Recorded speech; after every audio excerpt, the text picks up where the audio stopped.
Hoje eu vou passar para vocês um pouquinho. Eu acho que ele já começou a aparecer.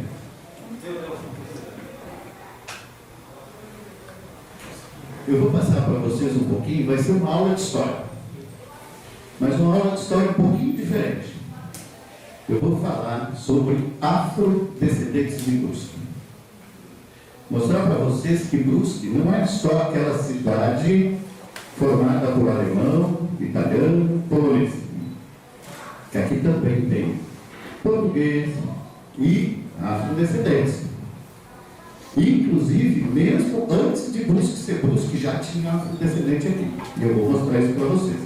E ao longo do tempo, muitos outros vieram, e a partir dos anos 2000, a partir de 1980, na verdade, a cidade começou a receber muitas e muitas levas também de afrodescendentes que vieram do Paraná, vieram aqui do oeste de Santa Catarina, vieram do Planalto, do Bom Retiro, do Pici, São Joaquim, toda essa região que vieram para Brusque, e também, a partir dos anos 2000, os baianos, que chegaram em Brusque em grande número e que hoje, né, fazem parte da cidade e já são quase 15% da população de Brusque. Então, esses novos brusquenses, a gente tem que conhecer quem são eles. E no final eu vou fazer uma brincadeira com vocês, para vocês verem quanto nós já temos de África dentro de nós e que a gente não percebe. Palavras, comidas e uma série de outras coisas que a gente tem, que a gente já vive, mas que muitas vezes tu não percebe, tu não tá no teu dia a dia, tu não se deu conta do que é. Tá bom? Sai pra cá. Vou apresentar para vocês a minha equipe. Esse é o seu Celso Guilherme, né, que foi quem propôs esse projeto, que foi aprovado pela Lei de Incentivo à Cultura de Brusque, Fundação Cultural, a Prefeitura de Brusque, através da Lei Paulo Gustavo do Governo Federal. Este é o José, que é o nosso grande intérprete de Libras, né, que ele vai estar interpretando. Se alguém precisa de Libras, ele está aqui para isso também. É um parceiro nosso de longa data. Esse é o seu Sérgio, que é o nosso homem da cinegrafia. Vocês vão receber, diretor, aqui no colégio, essa filmagem de hoje, ela vai sair numa videoaula. Então, lá na frente, se os professores, por exemplo, querem falar sobre esse tema, vocês vão ter na biblioteca de vocês aqui uma aula, essa aula que eu vim dar para vocês aqui hoje. Tá bom? Vou tentar ser rápido para não ficar chato, porque a noite é grande e eu sei que, olhando para vocês, vocês são como eu, já trabalhamos um monte durante o dia e agora à noite nós só viemos buscar formação. Isso é maravilhoso. É maravilhoso. Vocês não têm ideia do passo que vocês estão dando vindo aqui estudar. Água e o mundo para a gente. Isso aí, gente, muda a nossa vida. Tá? Bora, Tidinho. Primeira pergunta que vem é: de onde vieram os descendentes africanos de Brusque? E eu estou falando daquela turma antiga, não dos anos 2000 para cá. De 4 países da África, principalmente da Costa do Marfim, do Congo, de Angola e de Moçambique. E eu vou mostrar para vocês aí que eu descobri algumas famílias que já viviam aqui em Brusque, de onde eles vieram na África. Porque nós acostumamos com uma coisa maluca até. Eu posso dizer, digo isso com orgulho, e é um orgulho bom, e cada um de vocês tem que ter esse orgulho pelas raízes que a gente tem, de onde veio o nosso povo, a nossa avó, o nosso bisa, o nosso trisa, o nosso tata. Eu digo, olha, eu sou descendente de alemão e de suíço. Está bem definido para mim de onde veio a minha família. Mas e os descendentes africanos? No Brasil fizeram uma coisa muito feia. Logo que terminou a escravidão, alguém foi lá e pegou todos os registros e queimou, dizendo que queria apagar essa chaga da história do Brasil. Com isso, eles queimaram a oportunidade das pessoas saberem de onde elas vieram. Aqueles que são descendentes afros aqui, não gostariam de saber de onde da África vocês vieram? É claro que queriam. É a raiz da gente. E a gente tem que ter orgulho disso. Agora, como o Brasil fez isso conosco, o que a gente tem que fazer? Os historiadores estão fazendo. O que eu estou fazendo hoje? Eu estou tentando descobrir de onde nós viemos. E esses 4 países aí foi o que eu descobri dos rastros aqui de Brusque. Através do quê? Dos contratos de compra e venda de escravos que tiveram aqui. Nas cidades alemãs teve muito pouco escravo, mas em Brusque nós tivemos 9. E eu os identifiquei um a um, até por nome. Eu vou trazer alguns para vocês verem aqui. Os contratos de compra e venda, uns contratos meio esquisitos que eles fizeram, né, com a escrava Maria, que vocês vão ver daqui a pouco. E esse povo, desses países de onde eles vieram, estou com uma gripe danada, vocês me perdoem. Tudo está tossindo aqui. Eu acho que o tempo está maltratando a gente, né? Pode a gente. O primeiro registro de afrodescendentes em Brusque aconteceu em 1700.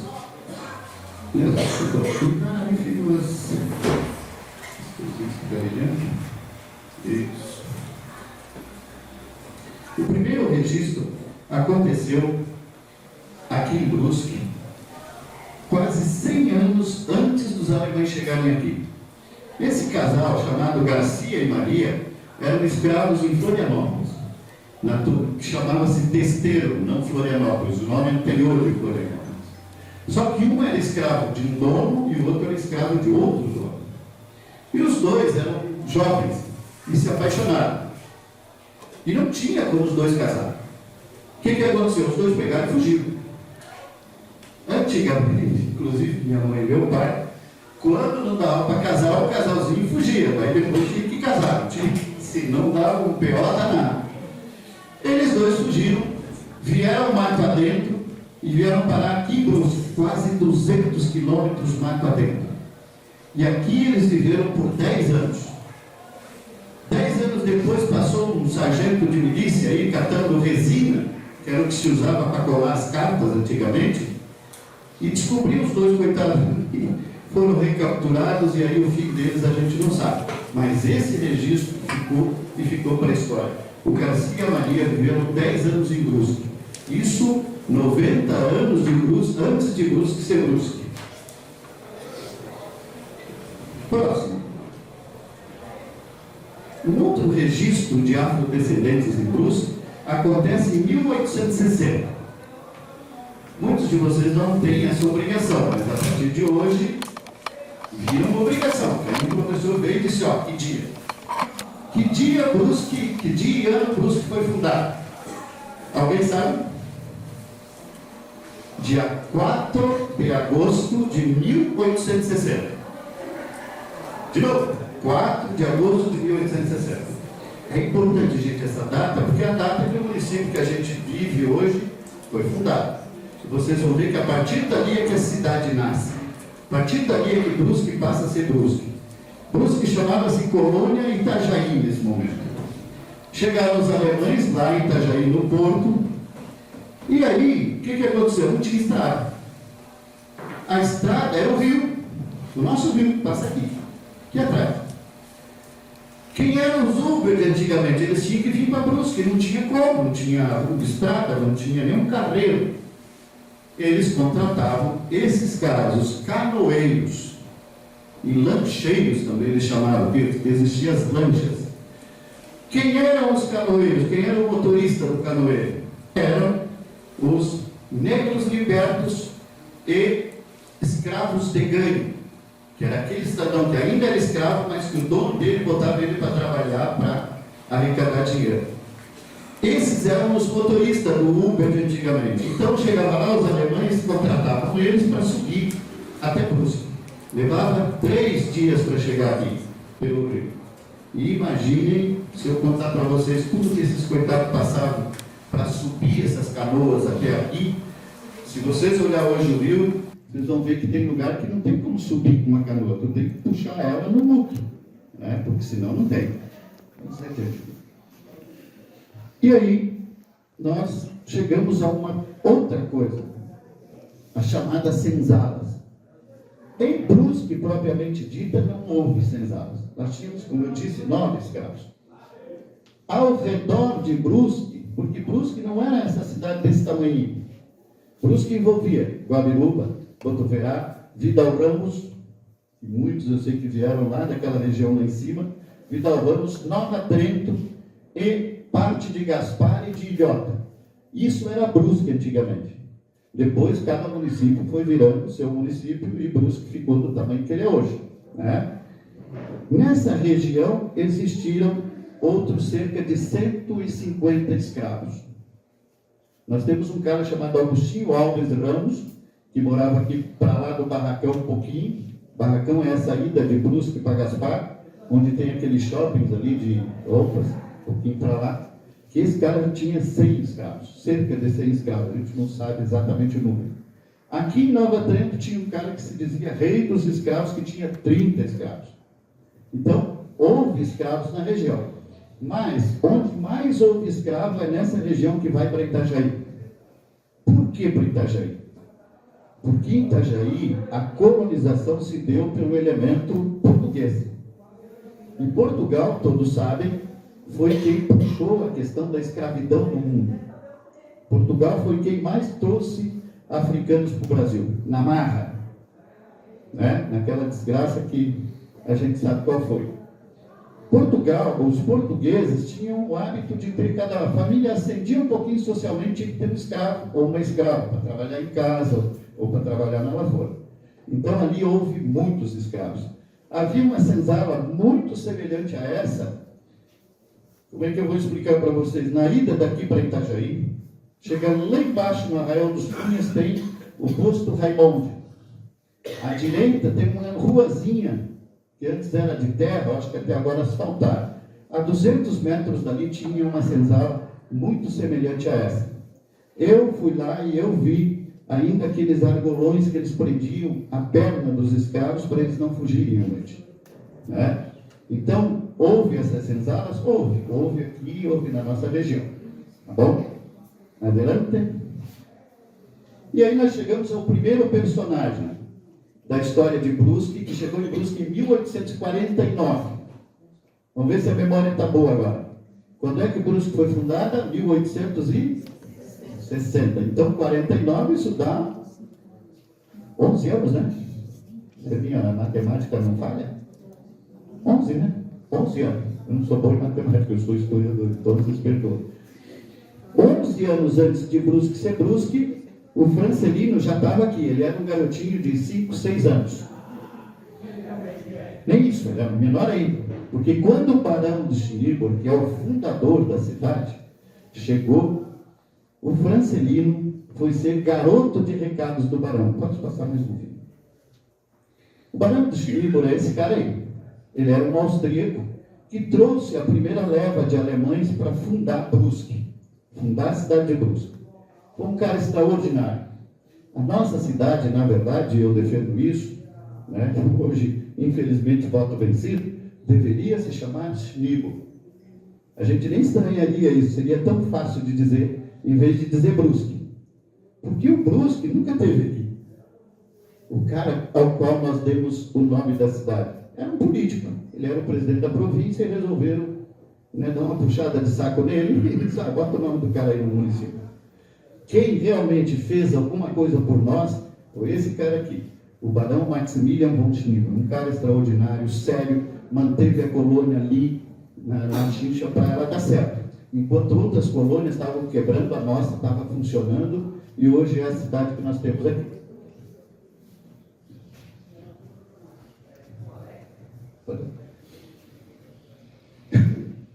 Antes de contar essa história, eu tenho que contar para vocês o seguinte. O Francelino, né, na casa da gente não tem, sei lá, tem a Tainá. Nós temos o costume de diminuir os nomes. A gente chama de Iná. A outra lá, sei lá, Abel. Nós chamamos tudo com diminutivos, né? O Francelino foi chamado de Lino. Com um adendo. Quando ele era guri, ele foi derrubar a árvore para fazer plantação e caiu uma árvore na perna dele e quebrou a perna dele. Na época não tinha médico, não tinha nada, o cara curava em casa, botava uma tala ali e o Lino ficou manco. Eles chamavam ele de Lino Manco, porque ele era um negro orgulhoso da sua cor, não gostava que mexesse com isso. Sempre ele se colocava como um ser humano como qualquer outro e ele, se mexesse com a cor dele, daí ele ficava muito bravo. E o Lino, certa vez, chegou, vocês sabem onde era o porto de Brusque? Sabiam que Brusque teve o porto? Bem aqui do ladinho. Aonde é a ponte estaiada, aqui, essa regiãozinha aqui atrás, aqui de onde nós estamos, aqui era o porto. Aqui chegava todo mundo, dia e noite, aquela montoeira de gente chegando, aqueles imigrantes, aquele pessoal passando por aqui, o pessoal que vinha vender coisa aqui. Imagina, era um porto. E um dia chegou no porto uma leoa toda emperequetada. Porque disseram para ela na Alemanha que ela ia ser fazendeira. Você fazendeiro não é para qualquer um, né? Que aqui ela ia ganhar um monte de terra e ela se vestiu a caráter, botou um vestidão daquele todo emperequetado, um chapelão na cabeça, enfim, chegou no porto bancando, velho. Tinha uma galera que dizia, eu estou podendo, não sei o que lá, foi mais ou menos assim que ela chegou. E o barão, o lugar que recepcionava esses imigrantes, porque cada imigrante que chegava tinha que ficar 40 dias em quarentena. Por quê? Porque ele podia estar trazendo doença para a colônia. Então ele chegava aqui no porto, ele ia lá para o galpão dos imigrantes e ficava ali com a família 40 dias. Para depois ele ir para o lote dele. Ele chegou ali, o barão disse assim, ó, Lino, vai lá no porto e ajuda a trazer as malas para cá, daqueles imigrantes. O Lino foi até o porto, chegou lá, aquela alemona toda emperequetada, ele foi dar a mão para ela, ela se assustou e tirou a mão. E ele sentiu que aquele negócio ali era por causa da cor dele. E como eu disse, o Lino não gostava que mexesse com essas coisas. O que ele fez? Deixou por isso mesmo, tal, mas na estrada, porque o Lino tinha uma outra qualidade extraordinária. Ele falava 4 idiomas. Não, era o seu Lino, convenhamos, né? Nós, para falar o português, já dá um pau bravo, imagina o Lino falando 4 idiomas. Por que ele falava 4 idiomas? Porque ele tinha que se comunicar com os imigrantes. Porque ele era o garoto de recado, o guri de recado do barão. Na época não tinha Facebook, não tinha WhatsApp, não tinha coisa nenhuma. O que tinha? Boca a boca, meu irmão. Ou mandar uma carta que chegava 3 meses depois. O Lino, então, teve que aprender o alemão fluente, o português, que ele já sabia, o italiano, o polonês. Que é uma linguinha, convenhamos, danada. Quem é descendente de polonês aí sabe que é quase russo, difícil. Muito bem, na estrada, foi lá, pegou as malas do imigrante, da alemão emperequetada, na estrada, o Lino alegremente conversando com o marido dela, em alemão, ia lá onde é hoje o clube de caceteiro, ali atrás. E alemão encasquetou, disse, meu Deus, como é que esse ser fala a minha língua? Lá pelas tantas, ela não se aguentou e disse, escuta, como é que você fala a minha língua, cara? Ele disse, olha, senhora, quando eu vim da Alemanha, eu era branquinho que nem a senhora. Aqui o sol é muito quente, deixa a gente preto, e ainda encarapinha o nosso cabelo. Ou seja, ele deu um troco bem legal pela tirada de mão da alemã. Esse humor ele tinha justamente para se defender. E isso, gente, é uma coisa, uma lição importante para nós. Nunca, jamais, deixe que alguém discrimine você pela tua cor, ou por qualquer outra coisa. Reaja, você não precisa sair na porrada com ninguém, mas reaja. Olha, não gostei do que tu disse, cara. Isso daí não é legal. A pessoa vai pensar 2 vezes em fazer isso de novo. Né? Na minha família contava-se muito aquelas histórias de preto, que não sei o que bababá, aquela história toda. Até o dia que o vizinho lá disse, olha, eu não gostei dessa história. E a gente adorava o vizinho. Daquele dia em diante, o assunto morreu. Tem que ser feito pelo menos uma vez, para a pessoa aprender, olha, vou respeitar essa pessoa pelo que ela é. Adelante. E aí surge um outro personagem histórico de Brusque chamado Arthur Fortunato. O Arthur foi um dos nossos heróis na Segunda Guerra Mundial. Pouco falado. Ele foi um dos 47 brusquenses que foi lutar na Segunda Guerra Mundial. E ele está aqui, ó, no cantinho ali, já botei aqui direitinho, ó. Olha, toda a alemoada aqui, os italianos aqui, está aqui o nosso Arthur Fortunato. Infelizmente, depois que ele voltou da guerra, ele veio com um problema na cabeça aí, porque ele, segundo a família dele, ele viu coisas horríveis lá.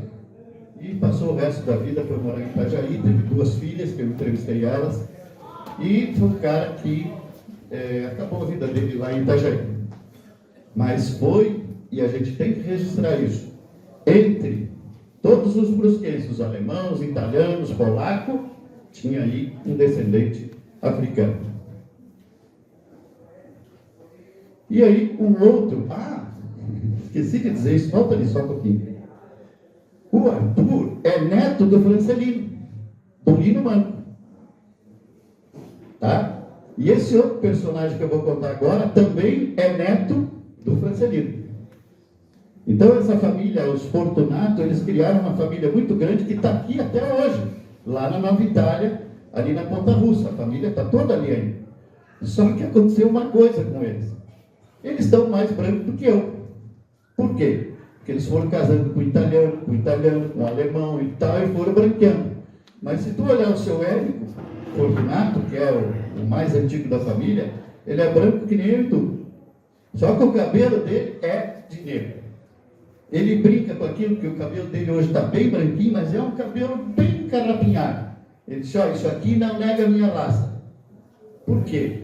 Porque o imperador, certa vez lá atrás, ele disse assim, olha, nós temos que branquear o país. Então nós temos que trazer bastante alemão, italiano e tal, porque, nós não queremos ser uma segunda África aqui. E em parte na família Fortunato ele conseguiu. Mas a família tem até hoje, não, a nossa origem é africana. Nós podemos estar branco, mas olha aqui, ó, meu pai, meu avô, meu bisavô. O orgulho que eles têm da origem deles na África.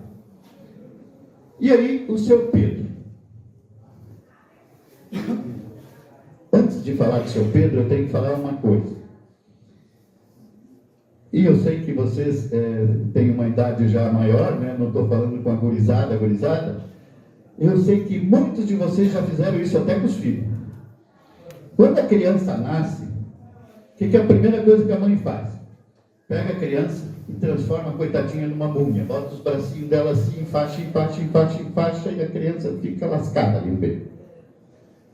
Não é verdade?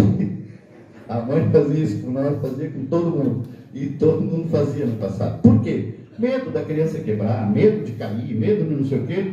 Só que aí acontecia uma coisa. A criança ficava sem ar, ela não conseguia respirar. Uma criança era tida, e isso também, os mais velhos, ela vai lembrar disso. Os mais velhos diziam assim, ó, uma criança não pode morrer pagando. Se não tinha uma igreja perto para batizar ela logo, batizava em casa. Não é? Batizava em casa. Arrumava um padrinho ali, olha, vem cá, meu Deus, o meu filho morreu pagão, vai para o inferno, coitadinho. E não, uma criança era um anjo. Por isso ela precisava ser batizada, para ela se tornar um cristão. Um anjo não tem braço. Um anjo tem asa. A asa chama-se... Como é que chamava a asa do anjo? Por que ia benzer a criança que ficava enfaixada e não tinha ar? Ele tinha arca, que é a asa, arca caída. Aí pegava a criança, levava no benzedor, chegava lá o senhor Pedro Fortunato, foi um dos maiores benzedores de Brusque. Porque tinha uma crença que tem até hoje, que reza de preto é mais forte.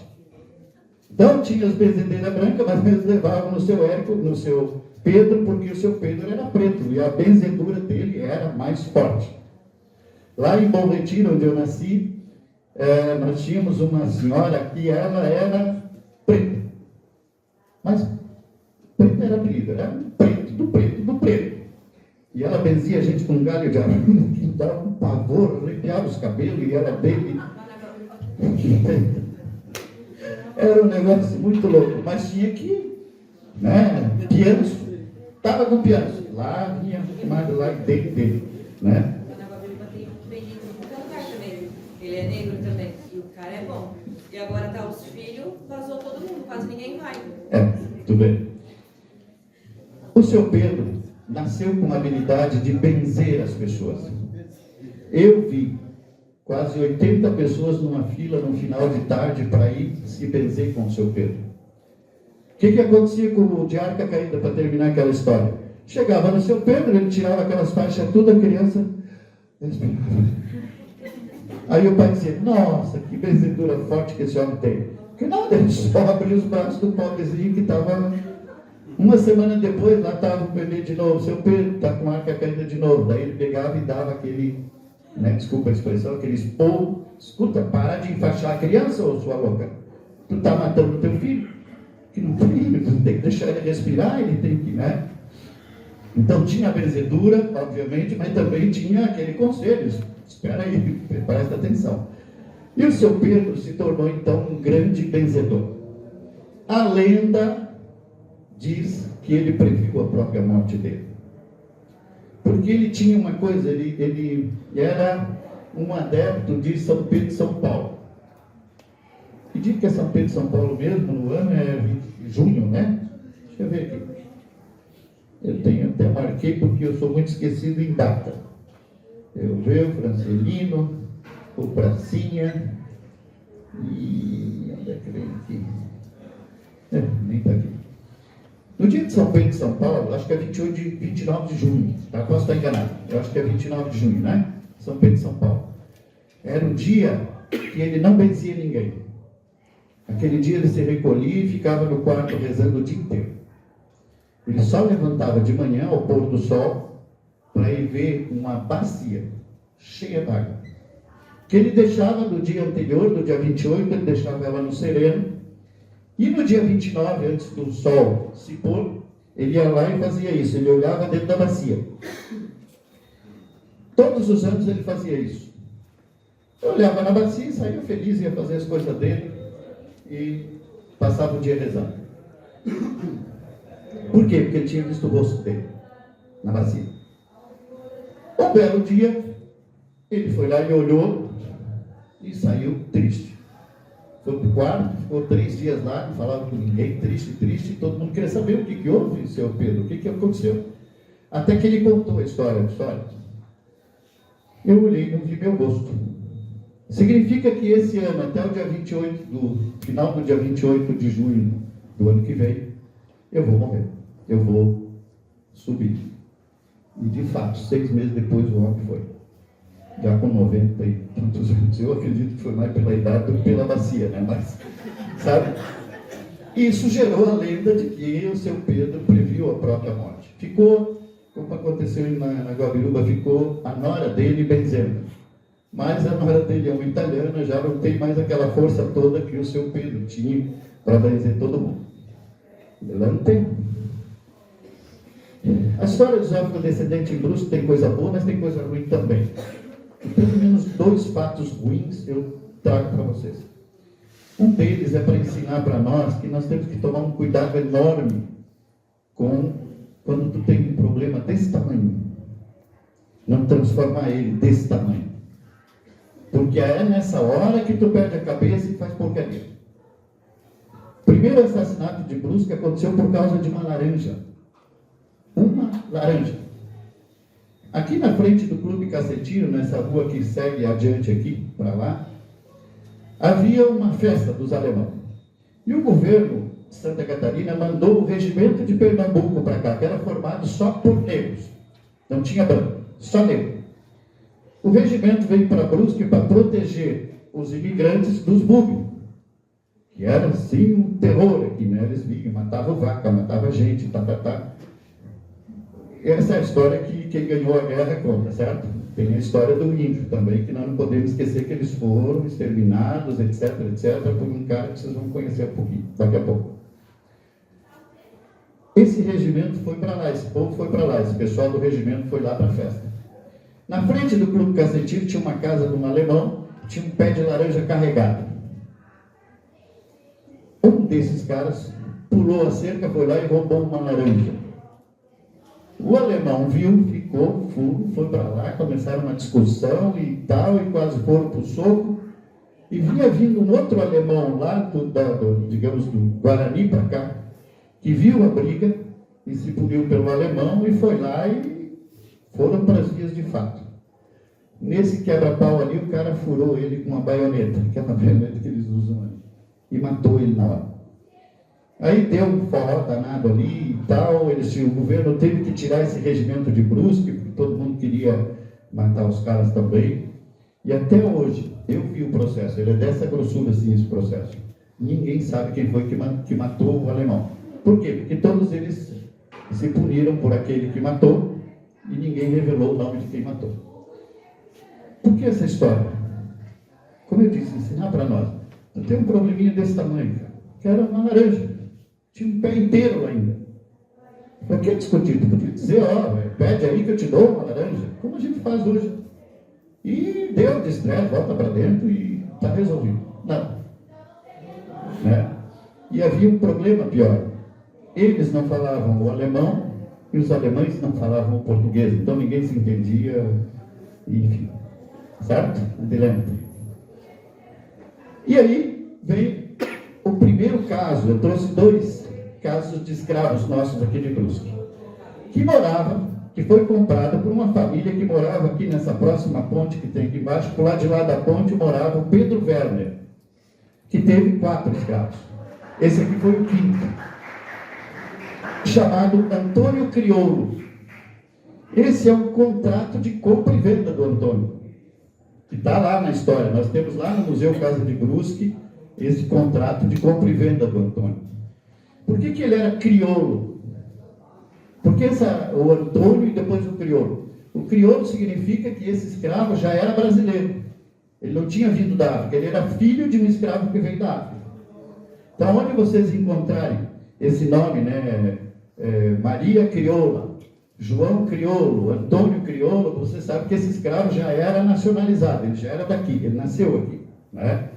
Assim como, né, vocês que são descendentes de África, pensem nisso. Quando terminou a escravidão em 1888, todo mundo, os escravos ficaram livres. Vamos lá, botar entre aspas isso, né? Porque ainda continuou muita coisa aí. Os escravos que gostavam dos seus donos mantiveram o sobrenome deles. Porque quando tu comprava um escravo, o cara comprava um escravo, ele botava o sobrenome dele para saber de quem era o dono dele. Então vinha o Antônio de Souza, o Antônio, sei lá, Werner, para dizer de quem é que ele era, quem era o dono dele.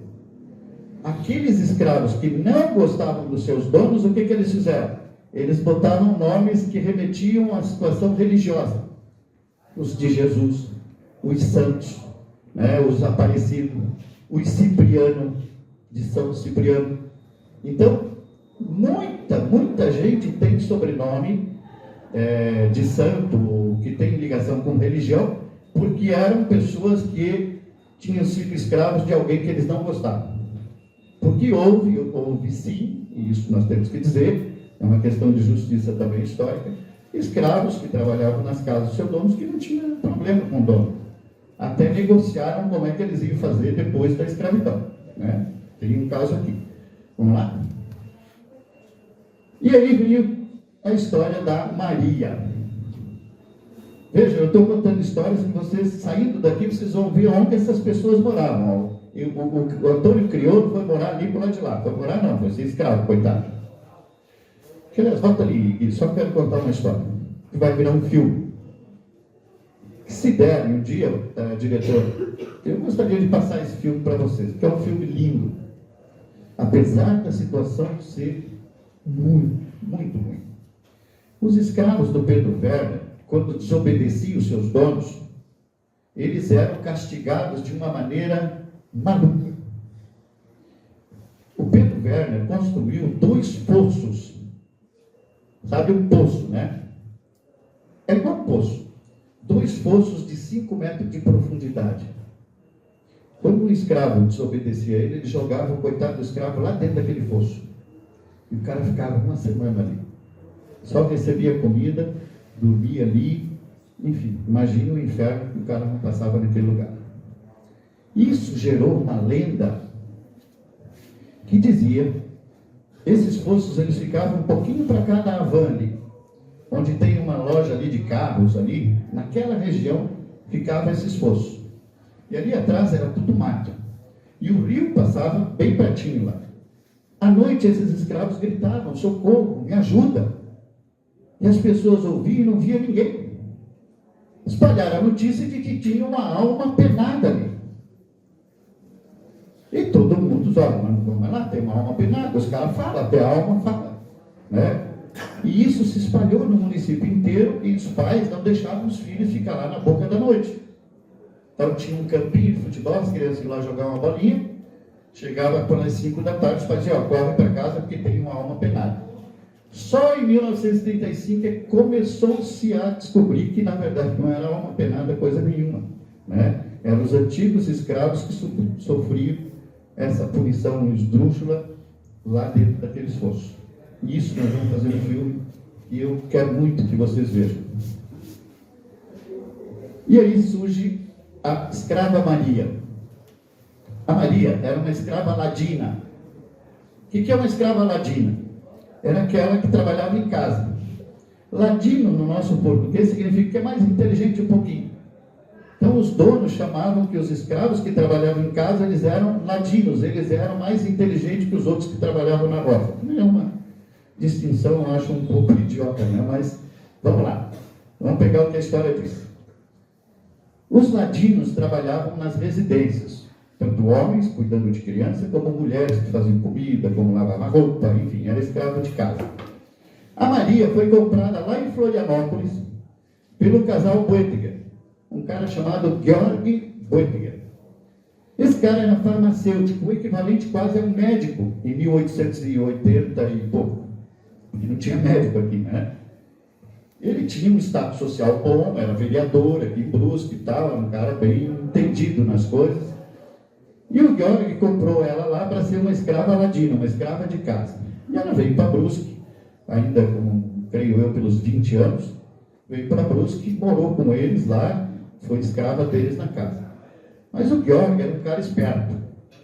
Ele ficou sabendo pelas notícias que vinham do Rio de Janeiro que a escravidão estava ali para terminar.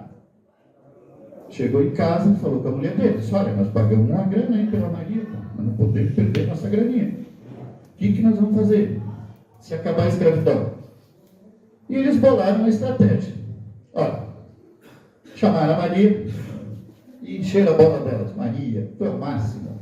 Maria, tu sei tudo onde vivemos. Maria, você, cuida dos nossos filhos. Maria, tu cuida da nossa casa. Tu é maravilhosa. Por isso, eu e a minha esposa resolvemos dar liberdade para você. E agora, presta atenção que essa é outra lição para vocês. A Maria ficou feliz da vida. Imagina, o resto da vida ela ia ser escrava, de repente ganhou liberdade assim do nada. Muito fácil, né? Toda coisa muito fácil, vocês prestem atenção no mas. Molezinha, molezinha, mas... a festa estava boa, tal, se abraçando, se beijando, chorando, e não sei o quê, né? A Maria está livre, e pá. O Georg disse assim, Maria, mas a gente vai fazer um contrato contigo, tu tem que trabalhar mais 3 anos para a gente. Nessas horas, meu querido, vai pensar nisso, né? Ela ia ser escrava pro resto da vida, mais 3 anos, moleza. Acontece que 5 meses depois, a Maria foi, eles foram no cartório, fizeram um contrato, eu tenho esse contrato, né, que foi feito com ela, onde ela se obriga a trabalhar mais 3 anos. Ela já era livre, mas o contrato obrigava ela a trabalhar para ser livre mais 3 anos. 5 meses depois, em 1888, em maio de 88, a princesa extingue a escravidão no Brasil. A Maria nem sabia de notícia nenhuma, ela só ficava em casa, não lia jornal, não fazia nada. Mas o Georg era um cara que ele gostava de se gabar dos feitos dele. E um dia, aquele casal que vendeu a Maria para eles, veio visitar eles aqui em Brusque, e eles estavam na sala comendo, e a Maria na cozinha fazendo o rango. A Maria, ouvindo lá a conversa dele, o casal perguntou: escuta, como é que tu manteve a Maria escrava? E eu não consegui manter nenhuma, rapaz. Ele disse: não tive, porque a minha mulher, bancamos aí um negócio, fizemos um contratinho com ela, ela vai ficar mais 3 anos escrava nossa. E aí a Maria se deu conta: poxa, tanto que eu lutei pela família e agora recebo isso em troca. Ela manteve o que ela assinou até o último dia, os 3 anos. Quando deu os 3 anos, ela deu um digníssimo chute nas nádegas da família e caiu fora. Foi morar lá no barracão, onde vocês vão ver que era onde esses ex-escravos foram todos morar, que moravam aqui na região. Levantei. E aqui está, essa foto é lá do barracão. O barracão é onde, eu já disse, onde fica ali aqueles shoppings aí na ida para Gaspar. Ali se juntavam 2 tipos de gente. Todos que não tinham, que a expressão que nasceu logo depois do fim da escravidão, surgiu uma expressão chamada: rapaz, tu não tem onde cair morto. Ou seja, tu não tem nada, cara. Ainda hoje nós usamos, aquela guria não tem onde cair morta, fica aí arrotando arroz com casca, a minha mãe dizia, Não consegue comer feijão com arroz, mas arrota caviar. Esse povo que estava aí, os ex-escravos que foram libertos ali, os índios mansos, aqueles coitados daqueles índios que viram que ia ser tudo morto pelos bucreiros, resolveram só: vamos lá para a cidade, porque senão não vamos ser mortos. E eles chamavam essa gente de índio morto, índio manso, ou seja, aquele índio que não atacava mais ninguém, que já estava civilizado. E essa gente se reunia lá. Ali, essas pessoas vinham até Brusque trabalhar nas casas das pessoas para ganhar salário. Eram as empregadas domésticas, era o jardineiro, era o pessoal que fazia os serviços nas casas das pessoas mais abastadas em Brusque. E ali ocorria uma coisa interessante, que os mais velhos de repente ainda pegaram isso. Eu estou com 57 e eu peguei essa época aí. Antigamente fazia um baile aqui em Brusque, preto não entrava. Baile de branco, preto não entra. Era assim. O que os pretos pensaram? Bom, já que nós não podemos entrar lá, nós vamos fazer um baile para nós aqui. Aqui, baile de preto, branco não entra. E lá no barracão acontecia então os bailes de preto. Que era o lugar que as pessoas podiam ir lá para achar um namorado, para achar uma mulher, para, enfim, para arrumar um casamento. Era ali que eles iam. E isso funcionou até a década de 50 ainda. O baile de preto ficou até a década de 50. Tinha um cara chamado Tio Manuel, que o Aile Gebaerd, o nosso historiador maior de Brusque, conheceu, que era ele que promovia esses bailes. E nesses bailes não tinha conversa, não entrava branco. Vamos lá. Um outro personagem, show de bola, quem não lembra quem foi na creche, não sei se vocês chegaram aí, eu não fui, minha creche era lá em casa com o chinelo da mãe. Mas muita gente foi para a creche. Na creche, tem aquela pessoa que vai lá para contar historinhas para você, para entreter as crianças o dia inteiro. O Negro Florentim era um personagem que vivia aqui na Praça Barão de Chiníbaro. Antes que eu me esqueça, sabe onde é que morava a escrava Maria? Que era escrava aqui, do outro lado da rua aqui. Onde tem esse hotel aqui, tem o shopping. A casa dos Boettiger era ali. O Sérgio, inclusive, não sei onde é que está o Sérgio aqui, está lá. O Sérgio, inclusive, nós achamos uma foto antiguíssima dessa casa, ele está tentando reconstituir essa foto. O Negro Florentim era especialista em contar histórias bíblicas, então ele vinha aqui para a praça, sentava ali, a criançada vinha ao redor dele, ele passava a manhã inteira contando histórias, e os pais gostavam disso, tinha confiança nele, que era uma coisa difícil, de uma pessoa de cor negra ter confiança dos brancos, e eles depositavam porque sabia que ele era uma pessoa muito querida e de respeito como qualquer outra pessoa. Adelante.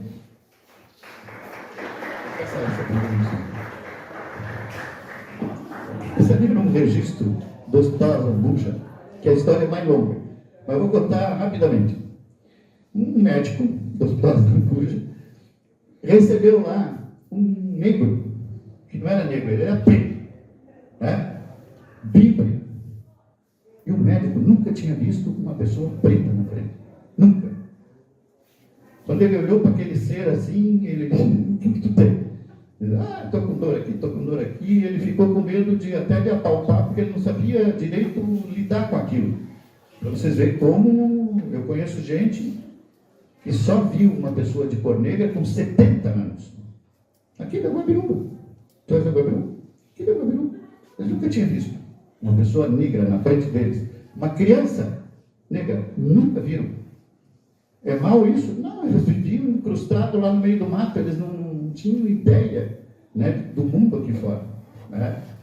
A Cátia Cabeleireira, que talvez alguns de vocês conheçam, pergunta para ela, quando que ela viu pela primeira vez uma pessoa de cor negra? Ela tinha quase 50 anos. Pra vocês terem uma ideia, que eles moravam lá no fundo do Cafundó, do Juda, lá não sei onde o bicho perdeu as botas. Né? E aí nós chegamos a um outro cara, um outro personagem da história de Brusque, que também tem uma história triste, mas também alegre, eu quero dizer. Tá? Chamado Zé Casqueiro. E aí, quase todos vocês já não estão de pé no chão, eu posso contar um pouquinho, né? Vou florear um pouquinho, né? Para não dizer tudo, né? Mas vocês vão entender. O negro, logo depois do fim da escravidão, ele vivia na família Hort, lá em cima, em Dom Joaquim. Mas daí terminou a escravidão, o pessoal despediu ele.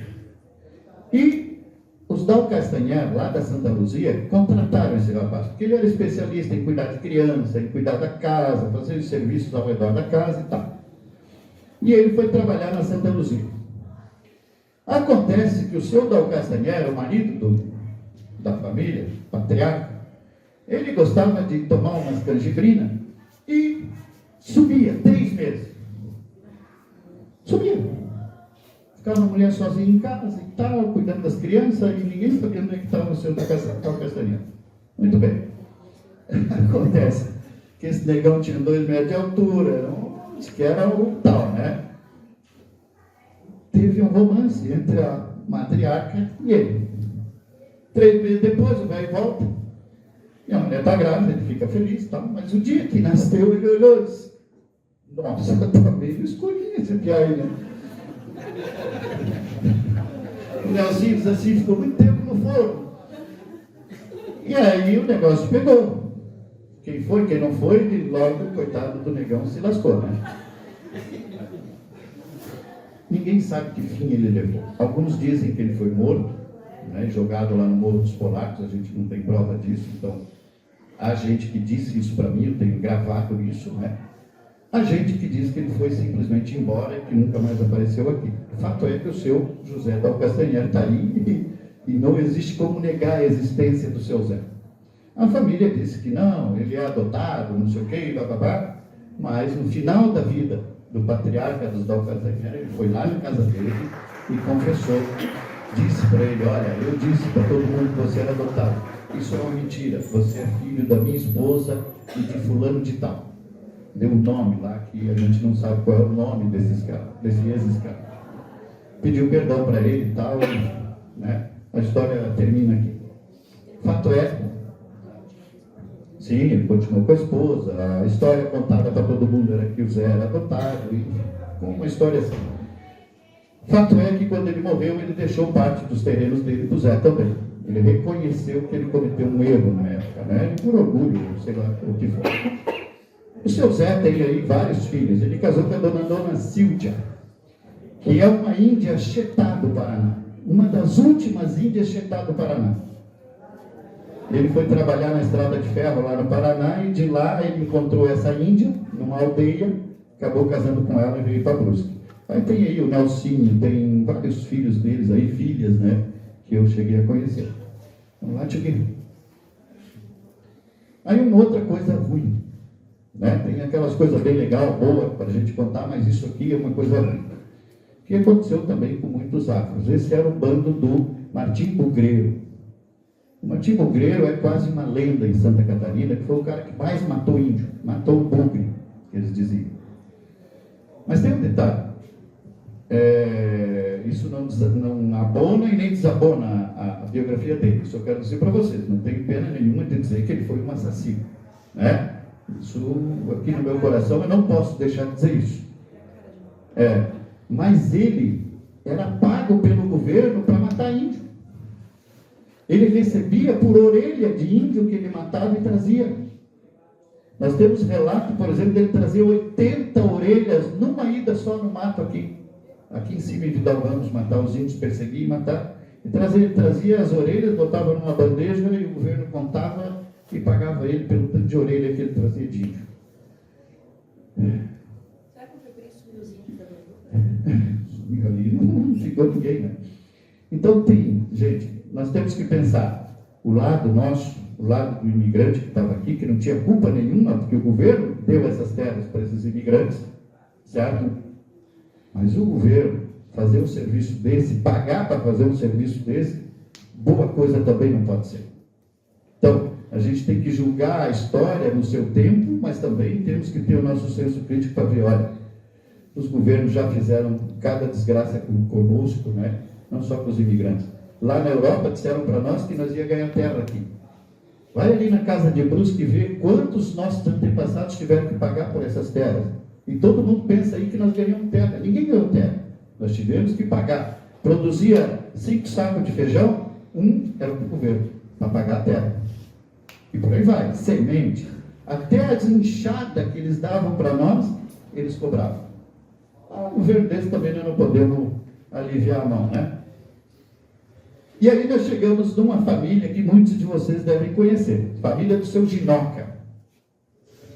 Seu Ginoca, essa família, talvez seja uma das mais conhecidas em Brusque de africanos. São considerados assim uma família real africana de Brusque, ela e o Cipriano, que nós já vamos conhecer em seguida. Seu Ginoca, a família dele veio de Tijucas. Eles foram morar aqui no Limoeiro, né, naquela região ali da fazenda dos Maluche, e depois, agora, eles moram aqui em cima, no Jardim Maluche. É uma família africana que teve muitos professores, né? A professora Lucinha, que foi professora, se aposentou agora há pouco, casada com o Wilson, né? Mora aqui na 1º de Maio. As irmãs dela também foram professoras. Um pessoal que teve uma formação extraordinária e que tinha outra coisa extraordinária. Eles falavam alemão. Que era um negócio, tu vê um negro falar alemão, a turma ficava, o que está acontecendo?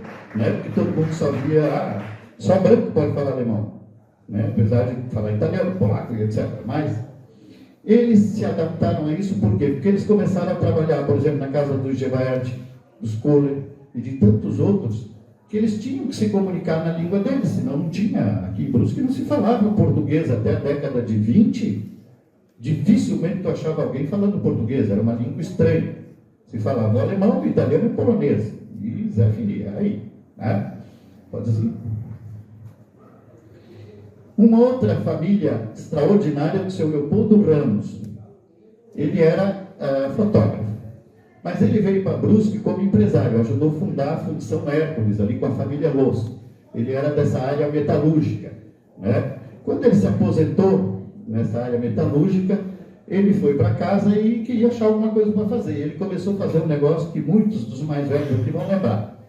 Quando a gente vai na casa do vô e da avó, tem aqueles quadros na parede redondinho, assim, pintado, que não é foto, ele é o rosto da pessoa, mas é pintado. Né? Eu até queria trazer para mostrar para vocês que muitos não conhecem isso. O senhor Leopoldo, os mais pobres, as pessoas mais pobres, não tinham como pagar um fotógrafo. Não tinha dinheiro, velho. Fazer o quê? Tirava uma fotinho 3x4. O senhor Leopoldo passava, pegava a fotinho, levava para casa do vô e da avó, chegava lá, ele desenhava o rosto do vô, botava um terno bonitão no vô, botava um vestidinho lindo na avó, e pronto, estava o quadrinho pronto, ele ia lá e vendia por um valorzinho acessível. As pessoas mais pobres podiam ter aquela lembrança, né, dos seus antepassados. E o senhor Leopoldo tinha essa habilidade. Em Brusque hoje, as casas dos mais antigos ainda têm esses quadros na parede. E eu vejo muito quando eu vou fazer pesquisa. E é show tu ver aqueles quadros do vovozinho, da vovozinha, quase perfeito. Parece uma foto, né? Mas na verdade é uma pintura, feita por esse cara aí. E aí chegamos numa outra família, os Cipriano. Também considerada como uma família real africana. E eles, de fato, são uma família que veio da nobreza africana, né? Mas eles vieram escravizados para trabalhar na indústria baleeira, lá em Penha. Que era que tirava o óleo de baleia que iluminava as cidades. Aquele óleo iluminava as cidades. Aquelas igrejas antigas que tem no litoral, com aquelas paredes dessa grossura assim, ali dentro tem óleo de baleia, que era a liga que dava para grudar e para ficar os tijolos ali. Esses caras vieram e foram escravos em Penha e tiravam óleo de baleia. Quando terminou a escravidão, eles foram morar em Camboriú, na pedreira de Camboriú. E aí surgiu um problema aqui para os Jinoca. Os Jinoca não tinham com quem casar. Porque os brancos aqui não queriam casar com ninguém deles lá. Né? Branco no seu lugar, preto no seu lugar. Era assim um papo em Brusque. Hoje, graças a Deus, isso terminou. Na época era assim. O que eles fizeram? Trouxeram o Cipriano. E aí surgiu o casamento da dona Lucinha, que eu disse, né, a professora de matemática, com o Wilson, que é um Cipriano. Que é esse casal que está lá no meio, lá. Né? Dona Lucinha aqui, Dona Lucinha e o Wilson. Aqui já é o patriarca da família. Nem está aqui.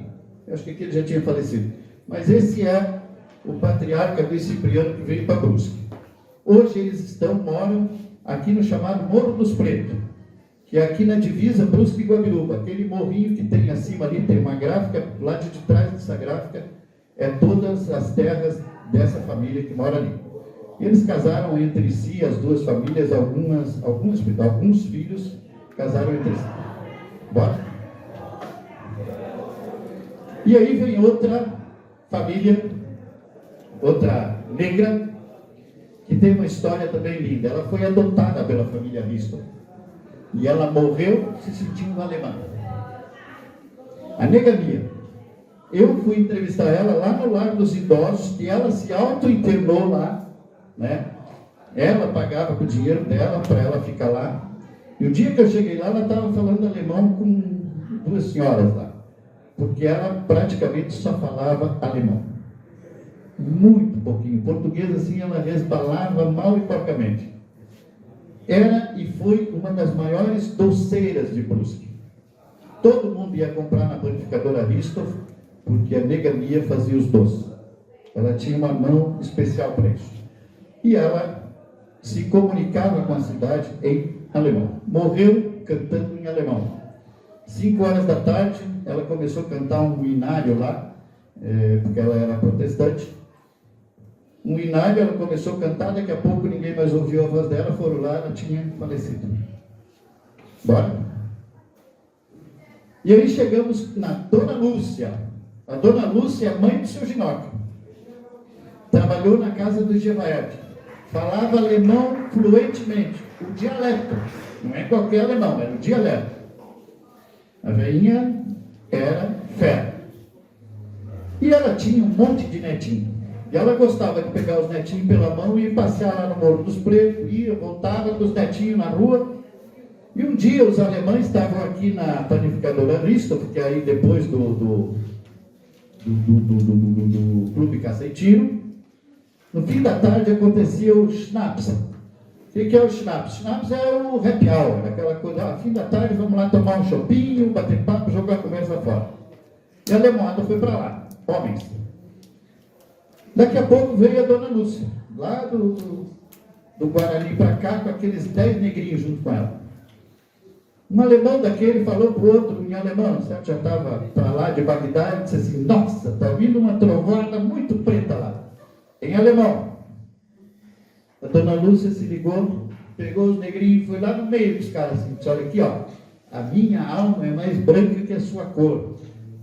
Em alemão. Calou o alemão. Acabou a conversa. Entendem o que é isso? Ela não precisou brigar com ninguém. Ela só disse, olha aqui, a minha alma é mais branca que a sua cor. Fim da conversa. A Lemoara, daquele dia em diante, olha, a dona Lúcia não mexe com ela. Entende? Bora, filhão. Chegamos no seu Teófilo. Todo mundo conhece aquele túnel lá, né? Ali no Parque das Esculturas. O seu Teófilo foi um dos construtores. Ele morava aqui nessa casinha. O seu Teófilo veio para Brusque para trabalhar nisso. E morava aqui na Bacia, aí na Nova Brasília, né? Não sei se ele já faleceu ou não, faz muito tempo que eu não falo mais com ele, mas entrevistei ele e ele contou um pouco da história desse trilho, desse trem que nunca chegou a Brusque. Era um trilho que era para ser construído, para vir um trem de Itajaí até Brusque. No meio do caminho, os políticos comeram a grana e passaram a perna em todo mundo e até hoje não saiu trem nenhum. Bom, daqui para frente eu vou começar a falar para vocês o seguinte, para vocês notarem o quanto nós temos de pessoas de origem afro no nosso meio. Amigos, jogadores de futebol, pessoas que convivem conosco e que vivem como gente, como a gente. Não tem esse negócio mais de cor. Olha quantos jogadores de origem afro. Tinha o Paysandu, que foi um time de Brusque famosão aí, tinha o Paysandu e o Renault, né? Olha esses caras dos lados aí, ó, todos eles foram craques de bola que vieram para Brusque a partir de 1940. Todos eles. O Tesouro, o Dirceu, o Sarará, o Natividade e tantos outros. Pode ir. Em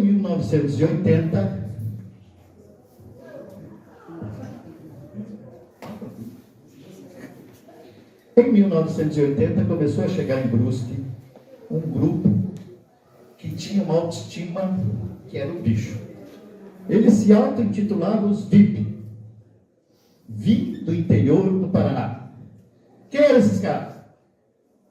Quando vocês passarem no centro de Brusque e ver esses prédios, esse aqui inclusive, saibam, foi esses caras que vieram para Brusque para construir isso aqui.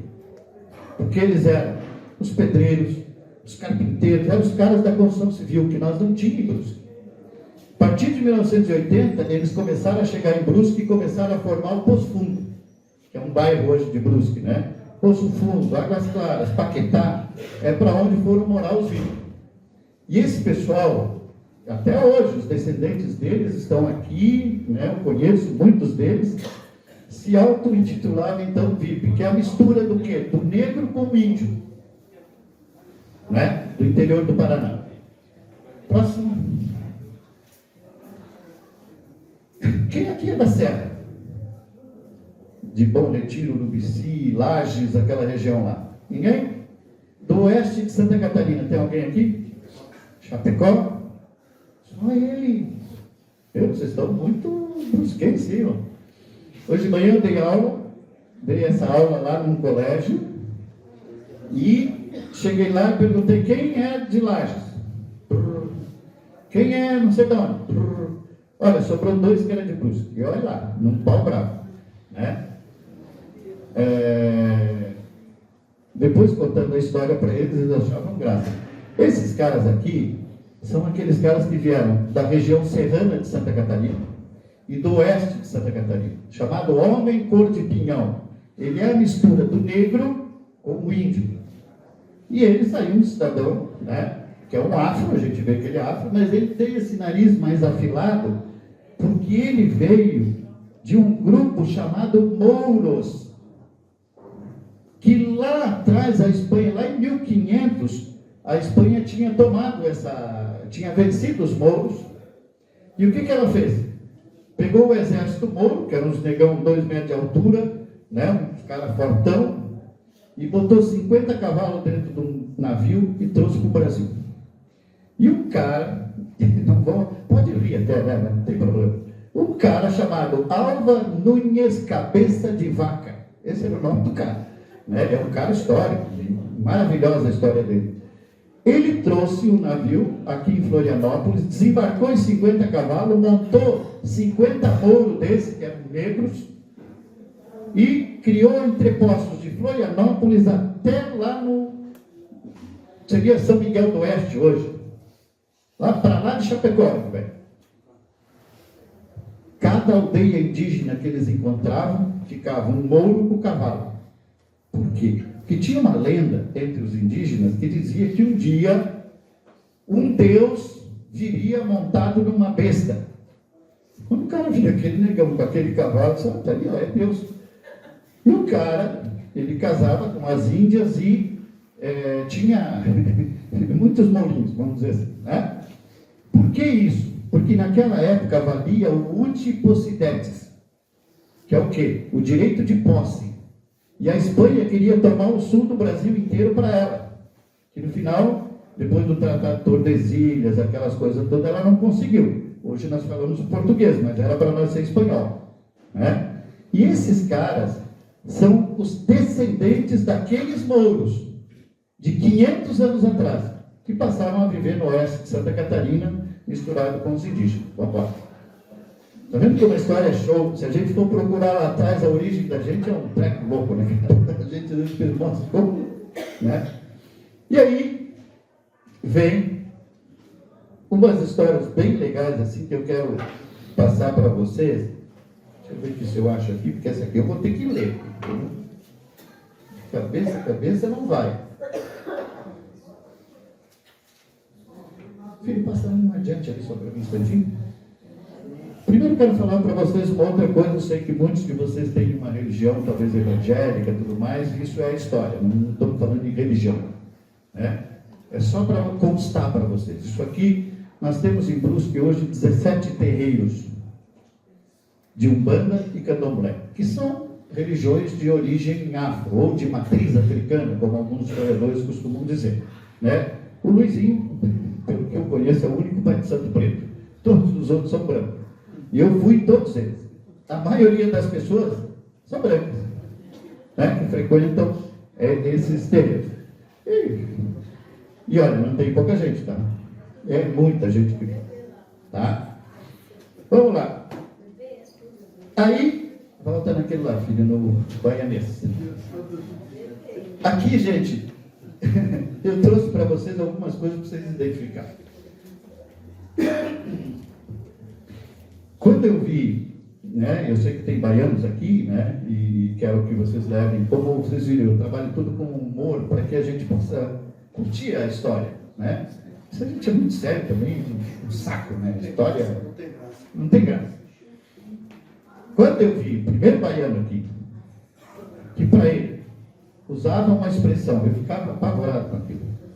Porque essa expressão, ela não significa nada, mas absolutamente nada. Mas para o baiano ela significa tudo, absolutamente tudo. Quer ver? O baiano está triste, ele diz, oxi. O baiano está alegre, oxi. Tudo para ele é oxi. Como para nós do sul é pá. Né? Bah, variedade, que coisa brava. O baiano é oxi. Tudo é oxi. Né? Então é uma expressão que ao mesmo tempo, para nós, antigamente a gente nunca tinha visto falar em oxi. Talvez na TV, mas ver um cidadão falando hoje, olha, em 2000 eu comecei a ver. Mas para vocês verem como o léxico, a nossa linguagem, ela começou a ter palavras que vieram dos baianos, que é a contribuição deles. Quer ver? Essa expressão aqui, eu confesso para vocês que eu vi alguém falar uma única vez. Ônibus para o baiano, eles chamam de buzu. Mainha e painho, show de bola, né? Ninguém discorre, é baiano. O cara falou mainha, ó, baiano. Ponto, né? A baianinha foi na padaria, chegou lá e disse, quero 5 pão de sal. Como? Infelizmente eu não tenho esse pão aqui. Não, estou vendo ali, eu tenho. Aquele ali. O senhor quer pão francês? É. Mas o baiano chama o pão francês de pão de sal. Assim como o pão doce, aliás, o pão, a massinha que nós chamamos, nós chamamos de pão de açúcar ou pão doce, né? É uma outra expressão. Passeio. É a calçada nossa, o baiano chama de passeio, né? Desgrama, arrodear, mais menino, é outra coisa, né? Mais menino, né, dona Jair? Mais menino, né? E outros aí. uma série de palavras que nós hoje estamos acostumados a ver. E até repetimos. Minha filha chegou em casa outro dia, não sei o que eu fui brigar com ela lá. Hoje, pai. Ô, guria, peraí, com ela e nossa, a braguinha. Da onde é que tu tirou esse hoje? Amiguinha dela. As duas falam, ela aprendeu hoje e toca de pau, vamos embora. Ou seja, isso já está dentro da nossa língua. Mas tem outras melhores ainda. Muito bem. E para terminar, pessoal, não, tem essa aqui. Olha como a gente tem África dentro de nós. Quem não gosta de uma feijoada? Tem gente, hoje de manhã eu achei 3 que não gostavam, né? Achei uma desgraça, as coitadas, mas eu disse, olha filha, isso que aprendeu a comer coisa melhor. A feijoada é simplesmente maravilhosa. Claro, tem gente que não gosta com, sei lá, com orelha. Lá em casa minha mulher faz lá, os outros fazem lá, minha mãe faz lá, com orelha, pé, tudo que tem, aquela desgraceira toda, né? E é bom. Feijoada. Outra. Deixa eu ver aqui uma outra comida que a gente... o filhote deixa para mim. Pirão de farinha de mandioca. Já comeram? Maravilhoso, né? Tu quer ver coisa boa? Um pirãozinho com peixe. Bem fritinho. Cara, aquilo o negão baba, né? Pelo amor de Deus. A nossa mãe fazia o seguinte, quando nós comia peixe, piazada, burra, né? Não cuidava do espinho. Então, se aguentasse um espinho na goela, ela tocava o pirão, que o pirão levava tudo para dentro e resolvia o problema. Né? Essa aqui. Outra. Pirão, origem africana. Entendeu? Tu tá meio empesteado, aquela gripe desgranada, tu tá entregue, tá esgualepado, tá um inferno na tua vida. Tu tá lá se arrastando. O que a mãe fazia? Uma canjinha de galinha. As mulheres grávidas, lembram? A grávida não, quando ganhava neném. Aquela canjinha. A canja de galinha é complicada. Rabada, canjica, angu. Nunca comi, mas diz que é bom. Massa de farinha de trigo ou de mandioca ou arroz. Né? Acarajé. Vou dar um conselho para vocês muito show. Fui no acarajé da Ana, que eu queria comer um acarajézinho, ver como que era o treco, né? Porque eu não tinha ideia do cara. A Ana veio. Perguntou, o senhor gostaria de ele quente ou frio? Eu quero quente, não tinha frio. O que eu vou comer? Uma coisa fria. Pensa em tu comer um capeta inteiro, assim, ele sai queimando. As orelhas da gente, isso aqui, gente, olha isso. Céu da boca, tu não tem mais, ele acaba com tudo. Então peça um frio, por favor. Tu não se metam, quem não é baiano, não te mete nesse negócio, porque, olha, o treco é bravo, tá? Não é fácil. Eu sei que até hoje, essa eu não vou esquecer nunca mais, né? E por aí vai, tem outras comidas, gente, muitas outras comidas de origem africana, afro-brasileira, que nós comemos todo dia. E que é gostoso, a minha mãe gostava de fazer, que é uma comida afro, minestra. Né? A veinha, meio-dia, fazia um monte de ramo para nós. Nós éramos 9 filhos. Tudo multiforme. Meio-dia, feijão, arroz, macarrão, umas carnes lá, umas lasquinhas de carne para dar um cheirinho. Beleza. Chegava de noite, ela pegava aquilo tudo, botava numa panela e mexia e fazia um sopão.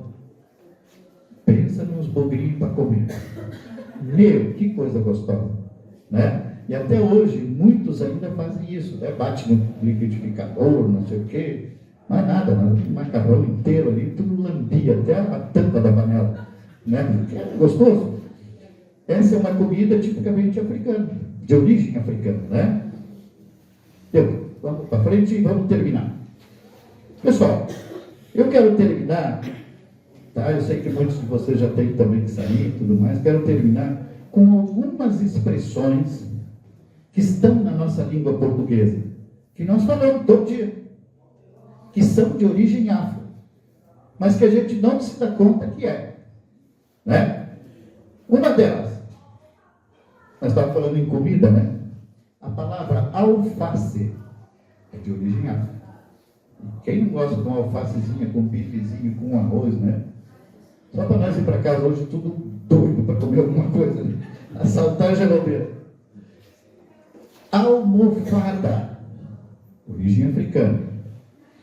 Babá, aquela que cuida das criancinhas lá. Babá, origem africana. Aquela pessoa sem dente, né? Claro. Não tinha, né? Eu fiquei sem dente, por exemplo, tive que arrumar dente para mim, né? Banguela, origem africana. Bambolê, origem africana. Professores estão dentro da sala, naquela falaceira dos infernos, ninguém cala a boca e não sei o quê. Professor, pessoal, deu de bagunça, palavra africana.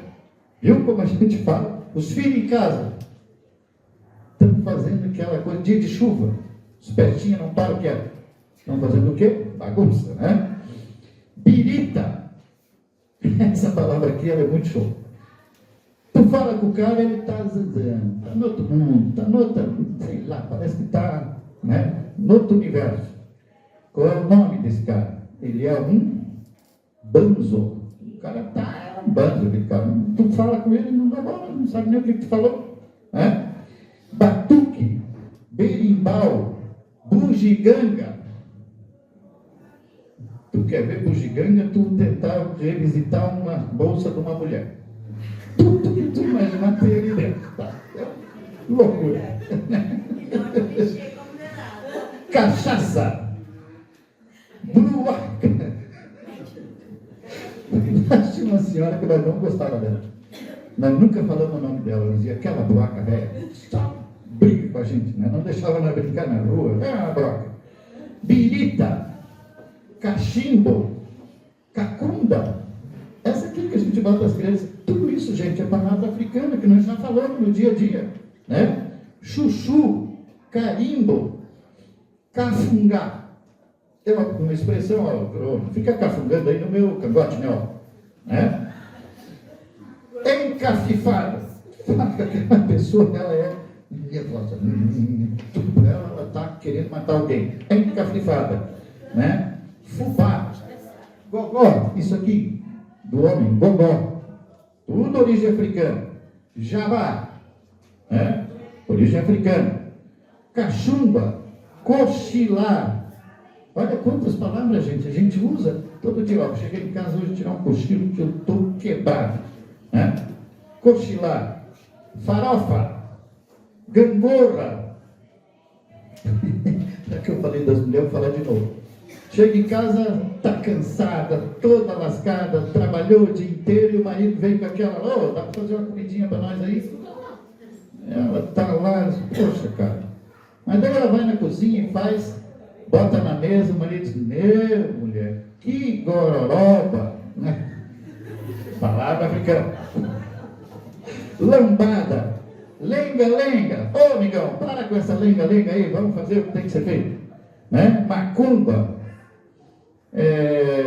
Pamonha, outra palavra, né? É uma comida muito gostosa, mas também é uma outra, né? E para terminar, eu tenho um monte aqui, mas, sabe, tem aí, vocês podem até pesquisar no Google, é bem legal. É mais para a gente saber o quanto a gente tem de África dentro de nós no dia a dia. Né? A vivência nossa, né? O que acontecia quando a gente era criança? Fazia uma bagunça dos infernos em casa. Daqui a pouco a mãe pegava o chinelo. E tu via que o olhar dela já estava assim, eu vou esgualepar esse cara. Mas aí antes dela vir, ela dizia assim, ô fulano, tu para com isso aí, cara, senão eu vou te dar uma chinelada nas nádegas. Nunca ela disse isso para mim, ela disse que dá uma chinelada onde? Na bunda, seu safado. Não é? Pessoal, muito obrigado. Era isso que eu tinha para trazer para vocês. Espero que vocês tenham gostado. Espero, principalmente, que a gente, ao longo do tempo, aprenda a se respeitar, porque eu acho que isso é uma coisa maravilhosa, gente.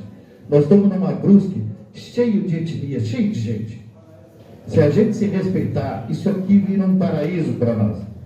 aqueles que moram aqui, aqueles que vieram de fora, é brusquense, não é ninguém, não tem mais imigrante, todo mundo é imigrante, na verdade. Uns vieram da Alemanha, outros vieram lá da Casa do Chapéu, mas todo mundo que está aqui é brusquense. Se nós se respeitar, essa cidade vai ser maravilhosa para nós todos, para os nossos descendentes. Boa noite, obrigado.